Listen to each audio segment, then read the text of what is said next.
ആര്യാടൻ ഷൗക്കത്ത് എന്ന മലബാറിലെ കോൺഗ്രസ് പൊളിറ്റീഷ്യനെ സംബന്ധിച്ച് അദ്ദേഹത്തിന്റെ ഭാവിയെ സംബന്ധിച്ച് എന്തുമാത്രം നിർണായകമാണെന്ന് തോന്നുന്ന ഒന്നാണ്. നിലമ്പൂരിനെ സംബന്ധിച്ച് ഒരു ആര്യാടൻ ലെഗസി നിലനിർത്തുക എന്നുള്ളതാണ് ആര്യാടൻ ഷൗക്കത്തിന്റെ ഏറ്റവും പ്രധാനപ്പെട്ട ടാസ്ക്. ആ ടാസ്കിന് മുമ്പിലുള്ള ഏറ്റവും വലിയ വിഘാതമായിരുന്നു 2014 തെരഞ്ഞെടുപ്പ് തോൽവി എന്ന് മാത്രവുമല്ല, ആര്യാടൻ ഷൗക്കത്തിനെതിരെ UDF ചില അസ്വാരസ്യങ്ങൾ, വ്യക്തിപരവും അല്ലാത്തതുമായ പൊളിറ്റിക്കലുമായിട്ടുള്ള പലതരത്തിലുള്ള അസ്വാരസ്യങ്ങളുണ്ട്.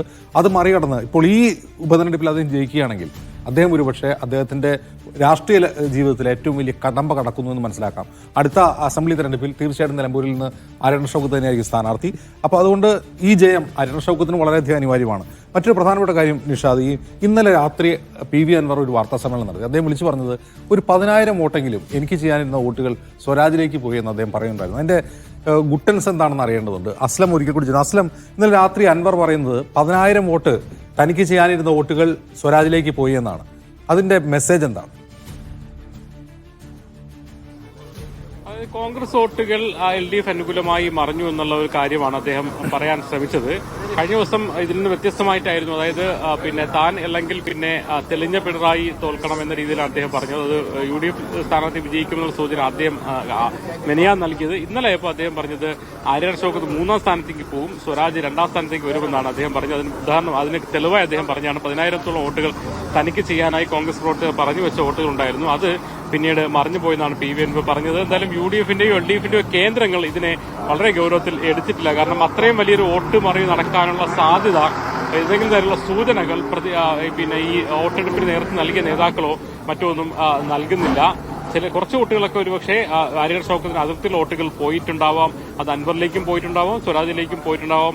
അതുപോലും 1000 വോട്ടിനപ്പുറത്തേക്ക് കടക്കില്ല എന്നാണ് ഈ തെരഞ്ഞെടുപ്പ് ചുമതലകൾ. ഒക്കെ അമരമ്പലം പഞ്ചായത്താണ് ഒരുപക്ഷെ അത്തരം ഒരു വോട്ട് മറിയാൻ സാധ്യതയുള്ളതായി പറഞ്ഞ പഞ്ചായത്ത്. നമ്മൾ അതിന്റെ ചുമതലയുള്ള നേതാക്കളോട് സംസാരിക്കുമ്പോൾ അത്ര വലിയ വോട്ട് മറിക്കാനുള്ള സാധ്യതയില്ല. അത് മാത്രമല്ല, ഇത് ആർക്കെങ്കിലും വോട്ട് മറിക്കാൻ കഴിയുന്ന സാഹചര്യം ശരിക്കും നിലവിലുണ്ടായിരുന്നില്ല. അത്രത്തോളം നിരീക്ഷണം ഹൈക്കമാൻഡ് തലത്തിലും UDF നേതൃത്വത്തിലും ഉണ്ടായിരുന്നതാണ്. മാത്രമല്ല, കോൺഗ്രസുകാരെ ആ അർത്ഥത്തിൽ വോട്ട് മറിച്ചിട്ടുണ്ടെങ്കിൽ ലീഗ് പ്രവർത്തകർക്കോ അല്ലെങ്കിൽ ലീഗ് നേതാക്കൾക്കോ ഇക്കാര്യത്തിൽ ചില സൂചനകൾ ലഭിക്കും.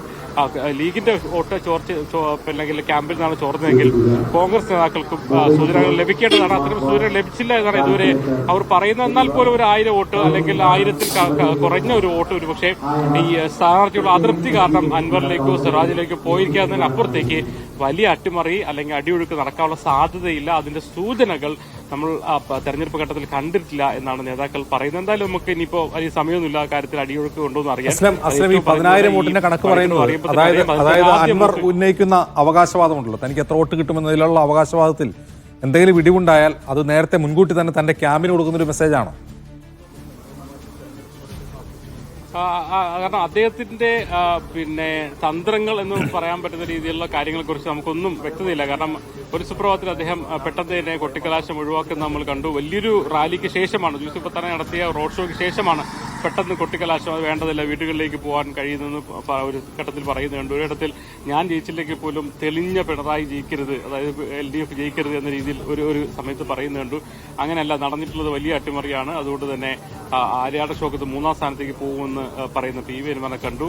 നമുക്കതുകൊണ്ട് തന്നെ അദ്ദേഹത്തിന്റെ ഒരുപക്ഷെ ആദ്യത്തിന്റെ ക്യാമ്പിന് ആത്മവിശ്വാസം പകരാനായി. കാരണം അദ്ദേഹത്തിന്റെ ക്യാമ്പ് പറയുന്നത് 20-25,000 വോട്ടാണെങ്കിലും അദ്ദേഹം ഇന്നലെയും ഈ വിജയിക്കും, 65,000-75,000 വോട്ട് നേടി താൻ വിജയിക്കും, ആ ഭൂരിപക്ഷത്തിൽ ഒരു ഇടിവുണ്ടാവും എന്ന് മാറ്റി നിർത്തി കഴിഞ്ഞാൽ വിജയിക്കുമെന്ന് അദ്ദേഹം പറഞ്ഞുകൊണ്ടിരിക്കുകയാണ്. അതുകൊണ്ട് തന്നെ അദ്ദേഹത്തിന്റെ കണക്കൂട്ടലിനെ കുറിച്ച് നമുക്ക് ഒരു അനാലിസിലേക്ക് പോകുന്നതിന് ശരിക്കും പരിമിതികളുണ്ടെന്നാണ് മനസ്സിലാക്കുന്നത്. കാരണം ഓരോ സമയത്തും അദ്ദേഹത്തിന്റെ അവകാശവാദങ്ങളും അതോടൊപ്പം തന്നെ അതിന്റെ കാരണങ്ങളും മാറിക്കൊണ്ടിരിക്കുന്നുള്ളതാണ് വസ്തുത. എന്തായാലും ഒരു കാര്യം, LDF ക്യാമ്പോ UDF ക്യാമ്പോ അത്രയും വലിയൊരു അട്ടിമറി നടക്കുമെന്ന്. ശരി, PV അൻവർ പറയുന്ന കാര്യങ്ങളെ വെച്ചുകൊണ്ട് അദ്ദേഹത്തിന്റെ പ്ലാനും പദ്ധതിയും ഒക്കെ അനലൈസ് ചെയ്യാനുള്ള പരിമിതിയെക്കുറിച്ച് പറയുകയാണ് അസ്ലം. കാരണം അൻവർ പല ഘട്ടത്തിൽ പല നിലപാടുകൾ, അഭിപ്രായങ്ങൾ, കണക്കുകൂട്ടലുകളൊക്കെയാണ് പങ്കുവച്ചിട്ടുള്ളത്.